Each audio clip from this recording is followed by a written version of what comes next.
Welcome to Writers Are the Best Weirdos, the podcast starring me, Julia Roberts. I am a creativity coach, speaker, writer, and a weirdo. Aren't you? We're going to answer a lot of questions about pubbing and promoting and marketing your books, so stay tuned. Hey everybody, I'm here with James Vito Palazzolo, and he has done what I consider sort of brilliant. He's publishing a novel on Medium serially. So we're going to talk to James, but I'm just going to look at his bio with you first so we can figure out who the heck we're talking to. James Vito Palazzolo is a creative fiction author. He has 3 published short stories, a comic book published in Monon Street Power Collective, and a Pushcart Prize nomination. He is currently publishing his novella, VULNERABILIA, on Medium, with a soft cover publication date slated for May 1st, 2023. He will be reading from VULNERABILIA at Treefort Festival in March 2023. And he plans to release his second novel, BONES of CONTENTION, in 2024, and begin publishing a comic book series, Towers. James works as a clinical psychotherapist and has his own private practice after having worked 7 years at the Veterans Affairs Hospital. So James, you have an ambitious agenda of writing and a very cool backdrop of a clinical psychotherapist, which I think in character development has got to be useful. Very. So yes. welcome to the program. I'm really excited to talk with you. Likewise.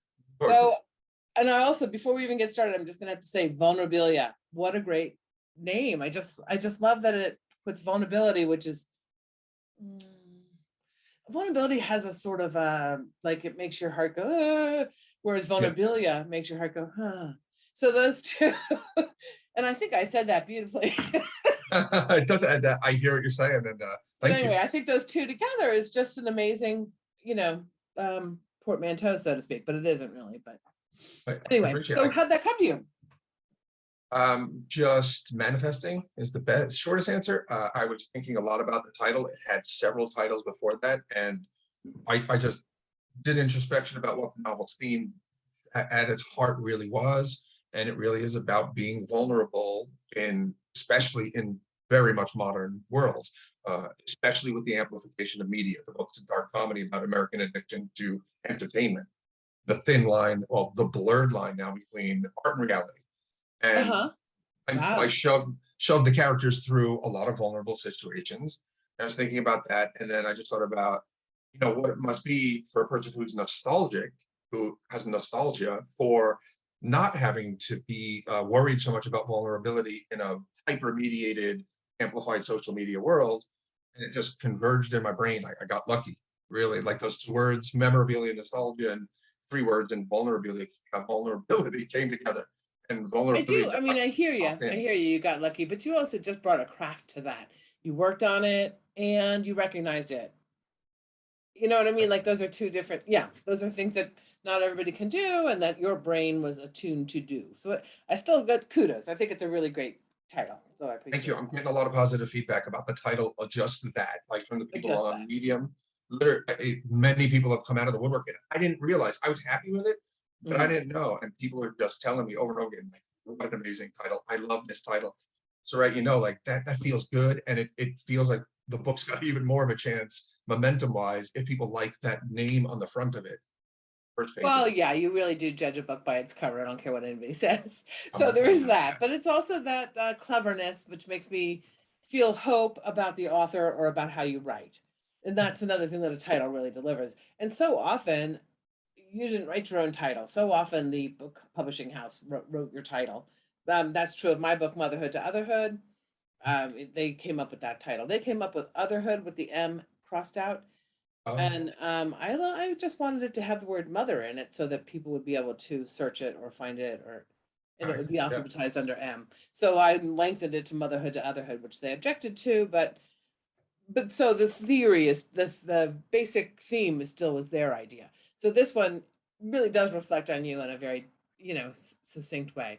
So how has it been writing? Weekly, I think, right? I just dipped into it. It's really fun. I love the first chapter's archness, and there's a cynicism there. There's I just really like the first chapter so far. I just dipped in before we talked. Thank you. What you're doing. Actually, no, the book's been written for quite some years at this point. I had an Okay. agent for the book. We had it in Putnam, and we had an editor who loved it. The sales team kind of actually definitely told us it's too literary. We can't sell it. We don't feel that we can sell it. We want this and then much more genreized. So I sat on it for a few years, returned to work, kept writing. I polished the book. I already had an editor and an agent for it, so it was pretty highly polished. They really helped me, get rid of any kinks in it. So sat on it for a few years and decided it's my time to start publishing. I got inspired in the past 2-3 years to really just take my career into my own hands when it comes to being, a writer. I love that. You just like, why shouldn't I bet on myself? Yeah. Exactly. Yeah, really. I also really can hear that difference that a sales team would see that others might not. If you're just reading for its own sake, the literariness, which is basically word choice and sentence structure and, your voice. Yep. And you pair that with what's kind of a genre because it's about current events and current, the obsession with entertainment and stuff. I could see where they would want to try and fit it into a genre, but it's not mass written. It's really, it's got a lot of interesting turns of phrase and, yeah. That's a big part of it for me. Yeah. So I figured, and then I was at the Bombeck conference in October. Whoever it was brought up medium.com as a new platform or newish. It already had years behind it and that was established. Right. And they said, readers are meeting writers there. And I was like, well, I'll go check it out. And after giving it a few weeks of looking at it, I was like, you know what? I feel that it's a good environment. It felt a good amount of vulnerability was there, but a lot of safety and people treating each other with kindness and speaking to each other, as I hope most people would these days. So I decided to start publishing there. It took, it's $5 a month. So there's a fiction area at Medium. I think I've only really seen the sort of blog articles. It's small. It is. It essentially Medium. I don't know if they'd agree with this, but it's a giant blog. It's a bunch of people putting their blogs in one area. Yeah. And so there's blog articles. My chapters, to me, they're chapters from a book. But I'm sure a lot of people see them like, oh, look at this blog post. It's Vulnerabilia chapter 1, and that it has that feel to it because you can comment on it, you can applaud it, you can share it. And then there's publications there too. So there's individuals and publications from my understanding of it. And a publication can approach you and say, hey, we'd like to share your stuff over here in our publication, or you're allowed to approach them and do that. Yep. There's pretty cool dynamics there. So yeah, I like the model. I started doing it and started gathering followers. And then it's very cool. Months. Yeah. Really cool. 2 months. It's been out 2 months. Okay. Well, I waited 2 months to announce it to my friends and family. I wanted to see organically what it could do on its own. Right. Because you had the product. It wasn't quite the same as if you were putting, it is your heart on the line, but it's your heart steeped, Yeah, I've got some thick skin at this age. I put my heart out there a lot, and the skin needed to deal with this. Really that's what I mean. It's like you can be a little bit removed from that incredible emotional state of what does everybody think? You know what I mean? You can be just this much removed from that, so you can put it out and see what Medium does. Yeah. Before you try and assess and or jump down your own throat for what your work does, or how your work lands. So giving yourself just that space is probably interesting and good to be able to do. Yeah. Cool experience. Okay, so you're not writing every week. It's written. Not writing this one. No, I'm writing quite a few other things. Like you brought up the word ambitious. I think your publishing schedule is quite ambitious. Yeah. I only shared a little bit there. I'm working on screenplays.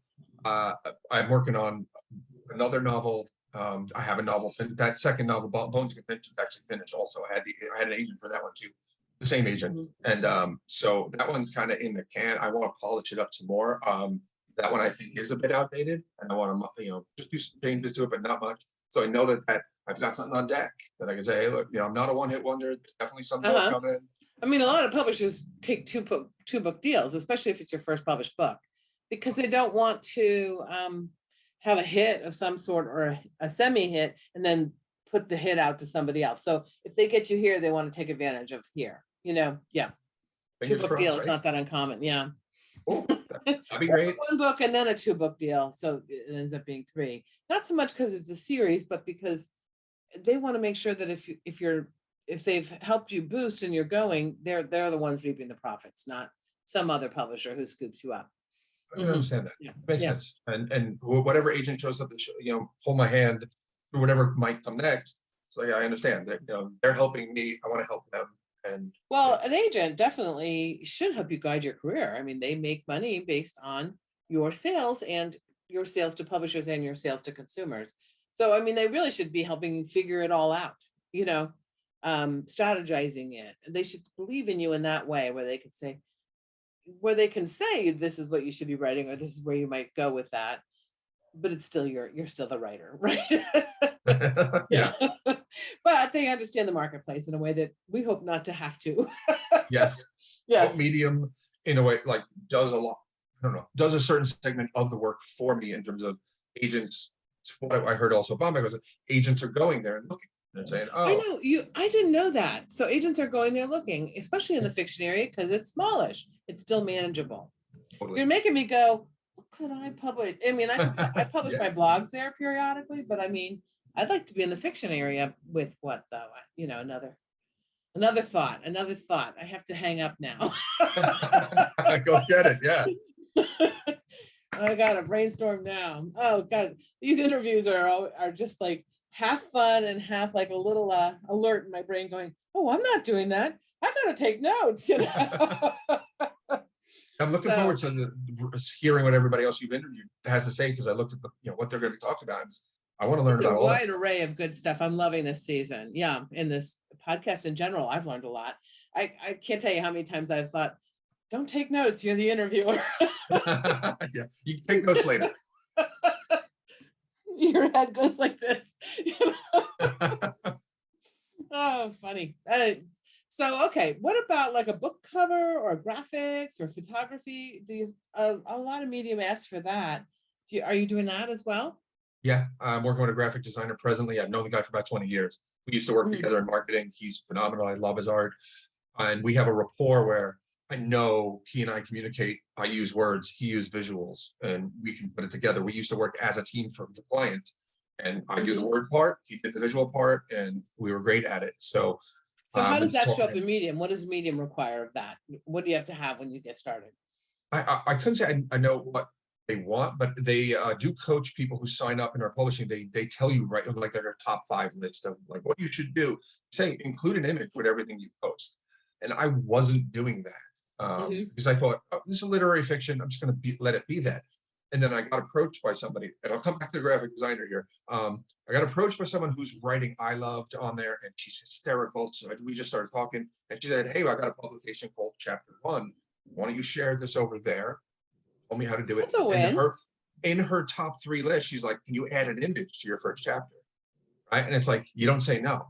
It's I added an image.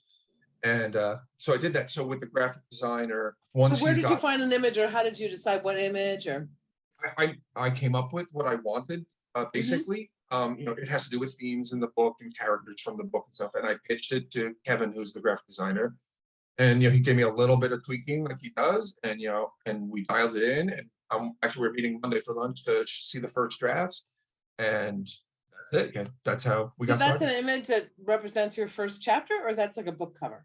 It'll be a book cover. This will be for the entire novel, thematically. Right. I have an idea for 3 book covers. I'd like to do 3 different versions, because there are basically 3 main characters in the book. There's one main one, but there's 2 pretty close secondaries, and I'd love to do one of them is based on a kind of Marilyn Manson type character. The other one is a guy who worked at a survival Cabela's type store, and he is their mascot, and he's a clown that dresses in camouflage clown colors, so like reds and pinks and blues and oranges, but in camouflage. And I was going to say, so he can really blend in at a toy store.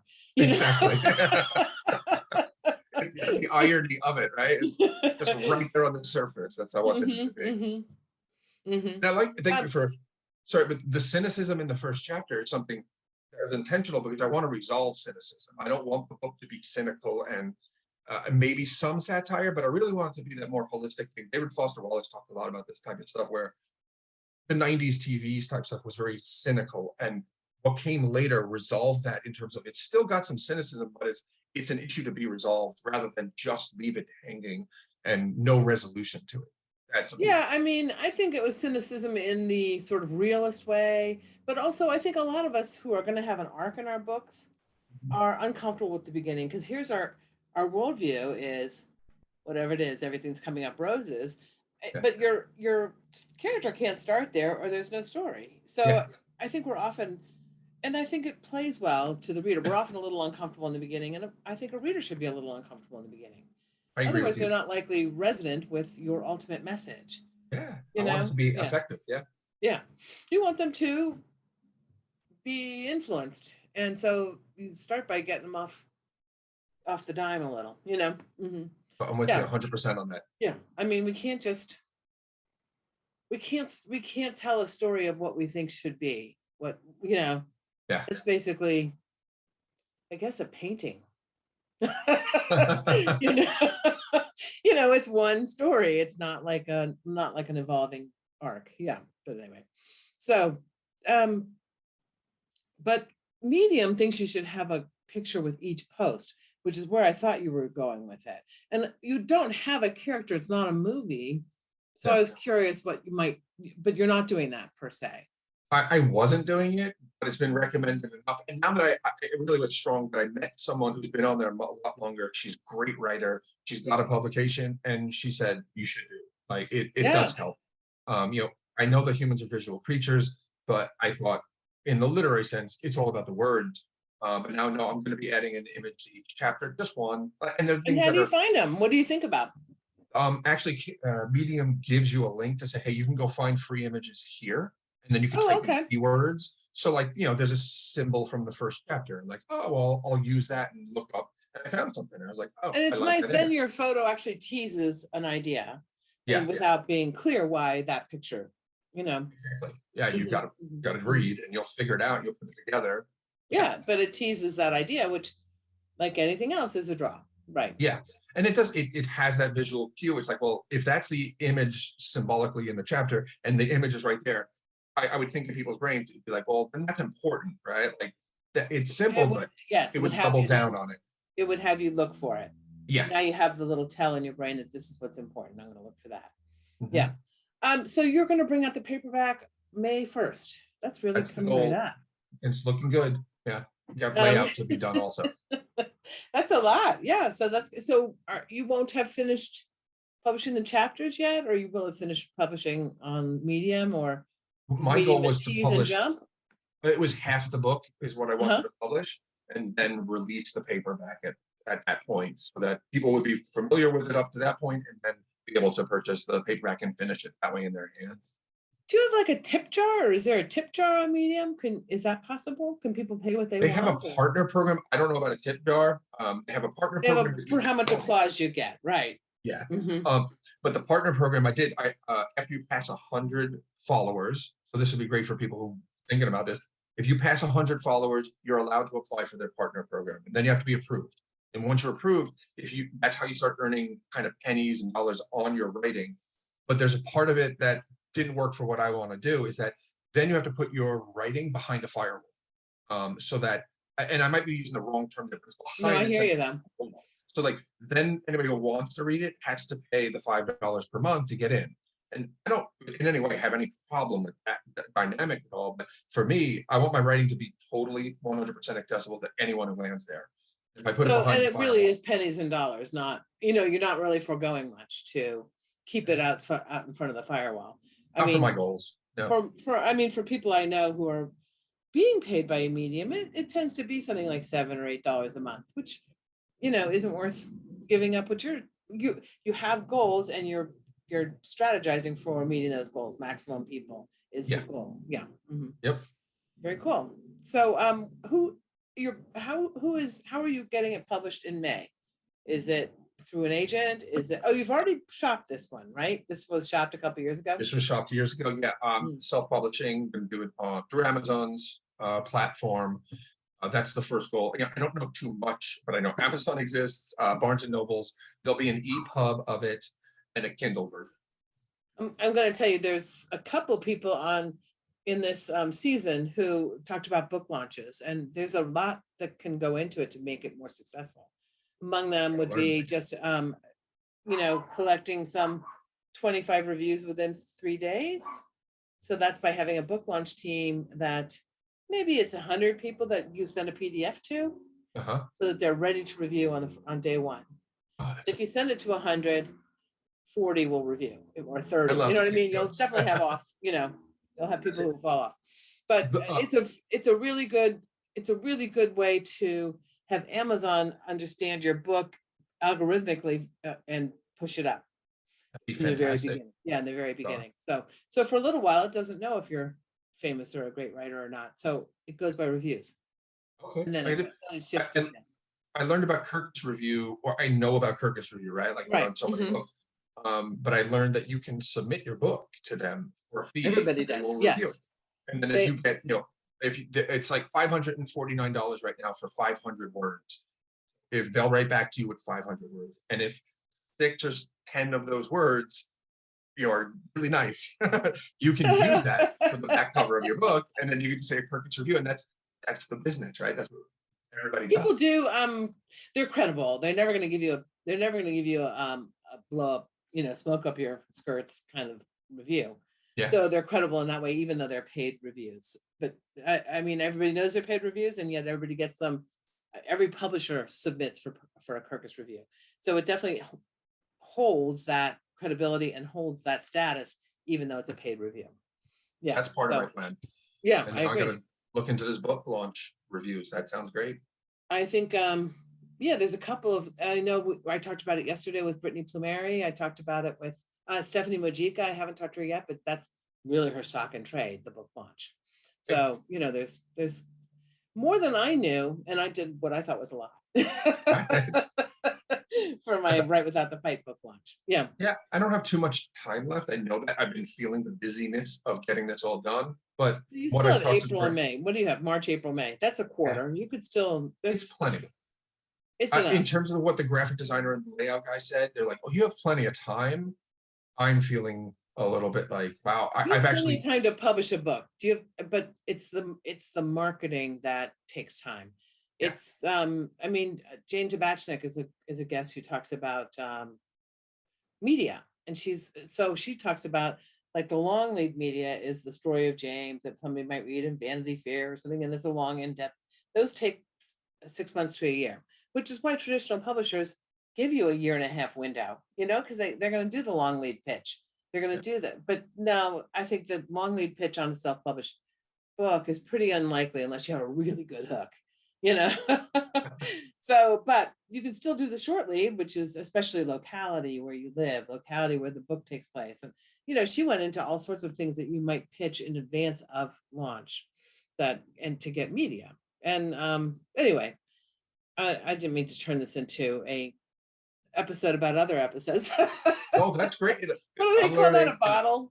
What do they call that on TV when you're doing a whole episode in one set, so that it just brings the cost down? Like they call it a bottleneck, or never mind. Oh, I do know the word actually. So, but I don't know. I think it's something to do with bottle. Yeah.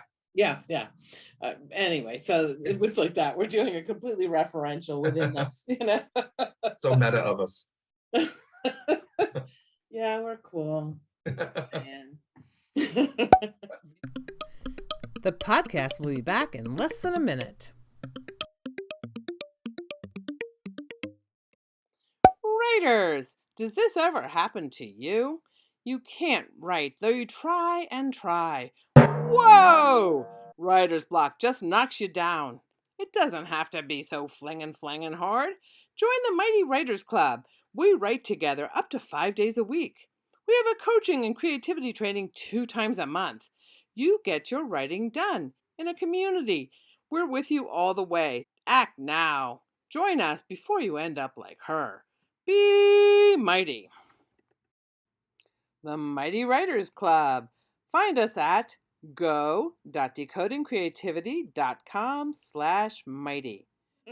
Medium is going to carry it only so far, and I know that. Mm-hmm. And yeah, it's a really so great. Grateful. It's a really great way to start. I mean, here's why I was really interested. I feel like if there's a vulnerability to publishing your stuff on Medium and just saying, send is hard, or publish or upload or whatever, and just even being in that position where where you're putting it out where comments can be made. You're putting it out chapter by chapter, and you're hoping you're looping them along. You're putting them out. Will it stand just chapter by chapter, even much less as a book? Mhm. So I just think there's a vulnerability in that really is, I don't know, admirable, to be honest. I think it's a really cool thing to do. So I was wanting to just talk to you about how that felt. Does it feel vulnerable? Do you feel exposed? Do you feel fear when you hit up or hit send? I would have years ago. A lot of change in the past 10 years for me personally. No, I don't feel fear. I just, if any struggle there is to remain confident, positive. Just not to lapse into negativity. Just being like, you gotta remain confident. You gotta, I believe in this book, and I have to remind myself that on a daily basis. Like no matter what, when I hit send, that does come up in my mind and being like, you sure this is ready? And I was like, Oh yeah. my God, yes. I know this is ready. And that's it. I remind myself that because that's the type of person I want to be. I hit send. I double check it. I have some people, other writers who are helping me review each chapter before even though it's been through an agent and an editor, right? I feel it's ready. Still ask one last time, like, let's put 3 sets of eyes on this. I get it ready. I polish it before I put it out and make sure, like, okay, there's not a single flaw as far as I can see. Right? Maybe something grammatical gets through, but I doubt any jumble of words or misspellings or anything like that. And then for me, that wouldn't even be if there's a jumble of words or a weird thing, that wouldn't trouble me because it should, but it's just not the kind of thing I hang my hat on. It certainly would trouble other writers. Writers have such grammar police and capitalization, and you know what I mean? It's certainly what other writers, and I don't have a problem with them having that point of view, but my point of view would just be that I'm sharing the story I wrote, that I'm sharing the characters I conceived, that I'm sharing this and hoping they're good enough for thousands of readers. That's definitely goes through my mind. And like I said, I made up my mind a while ago that I'm going to be vulnerable. Back to that point there, it's like I know that I'm being vulnerable and I'm into it. Like the Brene Brown Man in the Arena conversation. It's like I'm going out. Isn't that like she says? What does she say about the Man in the Arena? It's Teddy Roosevelt, I think, right? Well, yeah, there's 2 key things at least that I take forward with me is take off your armor. Like, just stop doing that. You don't need to do that in that mental way. Like, it's heavy. It drags you down. You're you. Be you authentically. Get it out there as long as you're well-intentioned. Let's make sure that's clear for those people who think maybe that's not a part of it. Be well-intentioned. And then secondarily is you're going to get your ass kicked. Says that. Right? You're not in the arena to watch. He's like, there's going to be people who show up, and for whatever reason, maybe they're hurt people who are trying to hurt people, or all they got is criticism and they don't have any creative energy. Those people are going to be there also, and they're going to be the first ones to say something. And so let it be. And by the way, that hasn't been my experience on Medium. It's been all positive so far. One guy tell me, like, I think grammatically the sentence isn't working. That's it. And that was polite and done, well-intentioned. But that's the big or even if it weren't well-intentioned, some people just, like I said, hang your hat on different things, value different things, and you might, yeah. So I definitely know I'm being vulnerable, and I want to be because I believe it's a part of it that if I tried to not have it, I don't think things would go well. It's necessary. I mean, all writing is vulnerable. Yeah. But sharing is then just the next giant level of vulnerable. You're talking about like going from like a planet this momentary arrogance where you think this is good enough. Yeah, it's like a planet of vulnerability to a universe of vulnerability once you actually put it out. Yeah. Well, I'm glad you had a good experience. It's been great so far. It speaks to the medium. It also speaks to, your writing. People are enjoying it, or they would be hating. I think so. I think I would have gotten my first piece of hate mail so far. I'm 11 chapters deep. People are actually talking to me about it. Like, they're not frivolous things, like just like, great, good for you. Like, this is good. Like, I'm getting people who read into the chapters and they're asking questions about stuff that happens in chapter 6. It's connected to chapter 1. Like, they're asking dynamic questions, so I can see that people are reading it. Nice. Yeah, that's good. Cool. Yeah, I'd take a dose of that.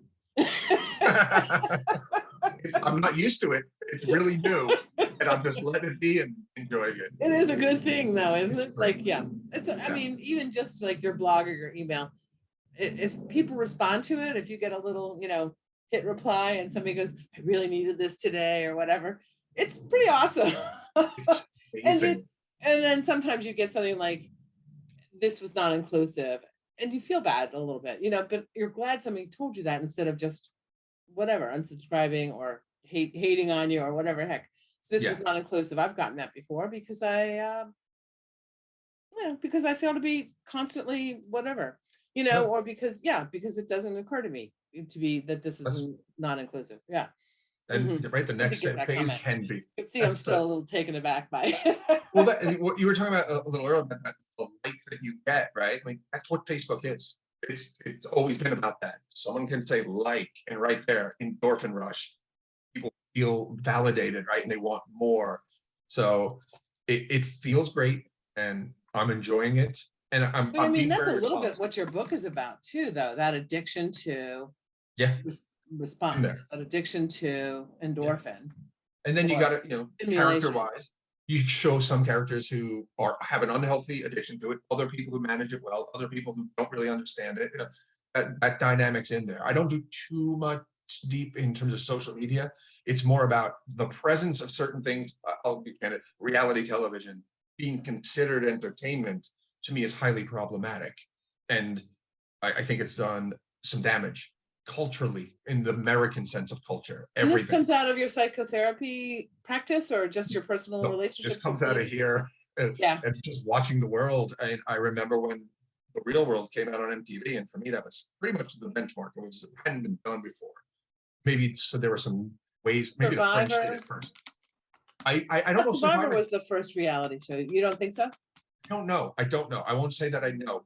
I mean, remember, I just thought that, but I yeah, never saw Real World, so it doesn't have any real space in my head. these are far, I don't. Yeah, I don't want to go too far down the rabbit hole because I love these conversations. Real World was problematic in presenting things as if they were real. This is the way people will live and do things and interact with each other. Survivor is a competition. Like there should be a game element understood if you're viewing it. And like I said, I can go off on this. I won't. That it was a personal thing for me. I just seen over the years, sort of like look at the propagation of reality television programs and people who grew up with them now having a mentality that that's okay to behave that way or treat each other that way as if that's real and we do that. And sort of certain people do, but I don't agree with the nastiness Wait, of I it. think every sitcom in the world is funny, maybe, but if we said that shit to people in the room with us, it would just be mean. I mean, all those comebacks or snappy thises or put downs or Yeah. all those things are quote unquote funny, but they are unpleasant in real life. I mean, it is fictionalized. It shouldn't be, it's And not surveillance video, which is maybe the difference between a sitcom and a reality show, because a reality show pretends it's surveillance video. exactly. And it's highly edited. I have friends who are producers on those shows, and they're like, yeah, we script everything and we tell them what to do. And if we don't think it's sensational enough, we'll cut the camera, tell them to do it again and be more sensational and throw the drink in their face.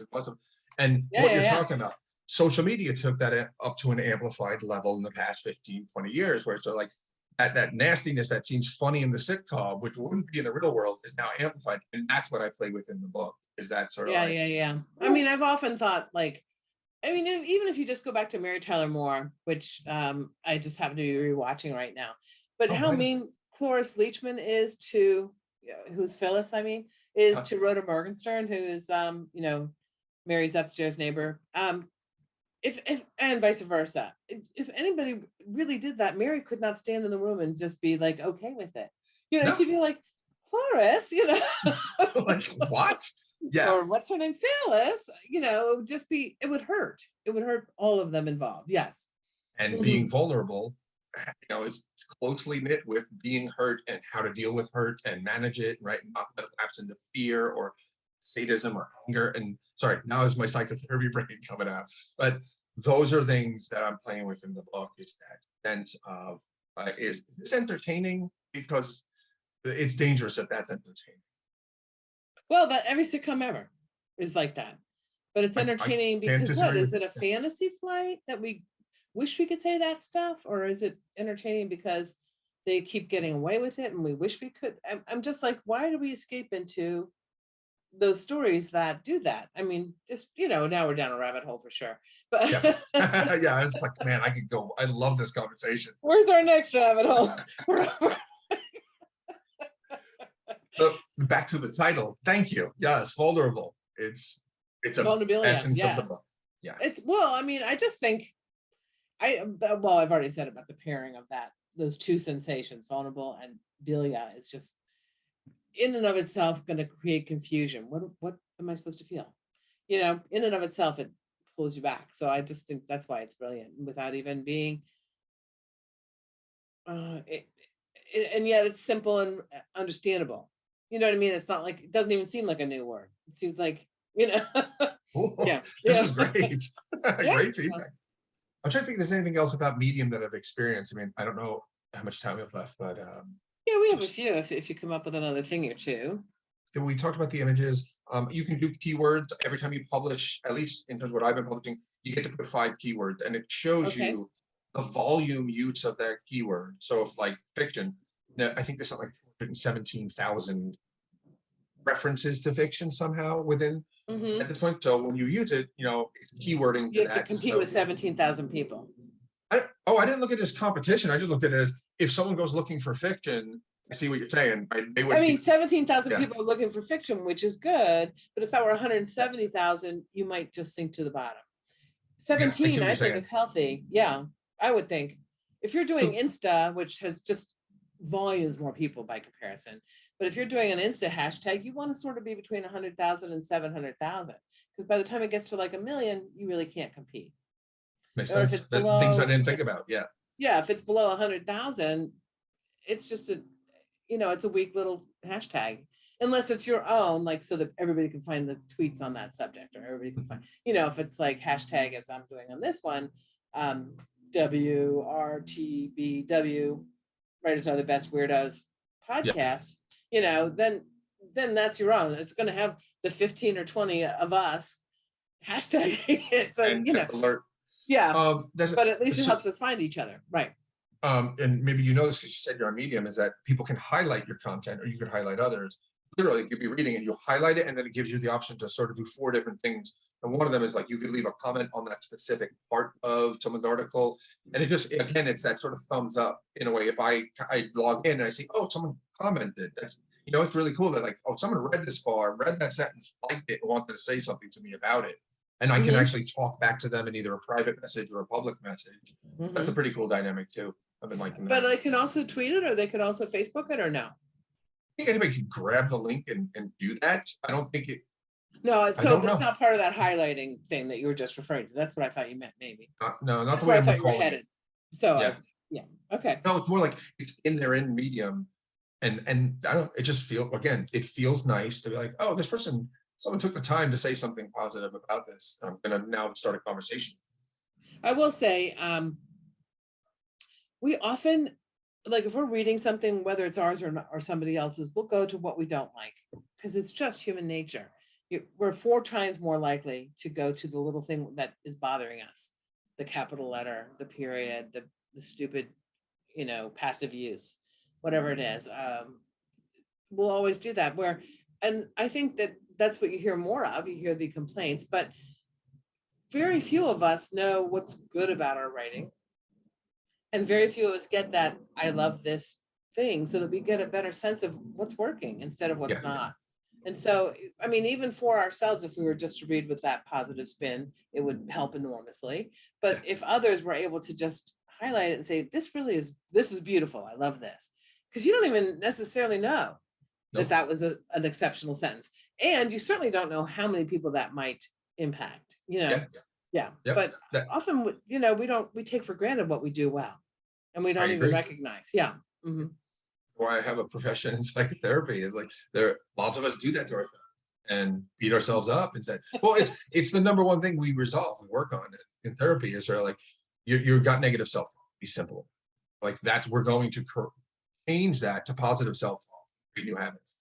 So, yeah, and I don't think most people are very aware of, and most of us aren't very aware of our self-talk period and subject. No. We just think it's our thoughts, and it is basically us.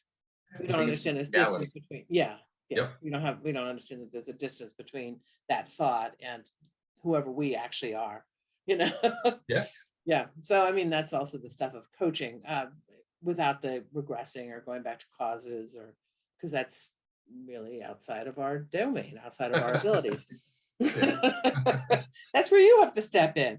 In fact, some of us sometimes have a client who clearly need psychotherapy, and instead of you try and fix them, it's just like, heck No. no, baby, don't go No. there. It's not safe. Different, It's not yeah. safe. Yeah. Different context. So have you always been a writer, or is this just Yeah, this since something I'm a that little you're- kid. I fell in love with words at a very young age. My mother had slow stuff I wrote when I was maybe 6 or 7 years old. Oh my I gosh. used to like listen to songs and then make up my own lyrics to it and give it to her. She used to do ceramics, and I remember this little rabbit she had in the house, and I just would write stories about it, bring them to her. Like here, Mhm. here, that type of thing. So it's been She was your blessing and first curse. medium. Yeah, handwritten with blue ink. Yeah, Yeah, I think that most of us who write are always going to write. It's just is what it is. That's what we want. That's what we're compelled to do. Yeah. absolutely. Yeah. Okay. Well, I about really you? enjoyed talking with you about, I've always written, yes. Okay. I have a story that I wrote with pictures and stuff, but I just heard my parents talking about somebody who had brain cancer and he was seeing double. So I just did a whole sort of comic book about what it would be like to see double. Which phone is the real phone? Is one of the sentences in that story. As if your problem for that day is you can't tell which phone is a real phone. Yeah, that Not the sounds almost like brain a tumor. Philip K. Dick novel right there. Yeah. That's a very 6-year-old approach to a brain That's tumor. awesome. Yeah. Oh, I have 2 dresses, or I have one was, I think I got 2 cookies. So it was a good thing in some instances. Yeah. All the Yeah. cookies. Yeah, but I mean, everybody I talk to who writes is always going to write. And it's a matter of figuring out how to do it in a way that is satisfying, how to do it in a way that gives you feedback, how to do it in a way that has impact in the world. And that's why I really feel like you're getting there. You're getting out there and doing it regardless of obstacles or regardless of setbacks. You're still believing in yourself, believing in these words, and now finding this audience and having them believe in you. It's a cool thing. That was really cool. Yeah. I'm glad for you. Thank you so much. Well, I just want to thank you for this conversation and thank you for being here. I really enjoyed it. I hope we can do it again someday. We could do it again endless times. Cool. Hey, thanks for listening. If you liked it, please subscribe and tell your friends. What did you learn today? What was your takeaway? What are you going to do today? Put it in the comments. We all want to know. Meanwhile, get my book, Write Without the Fight. You want to master your creative process so you can write with more ease and satisfaction. The links are all in the description box. Join us, because writers are the best weirdos.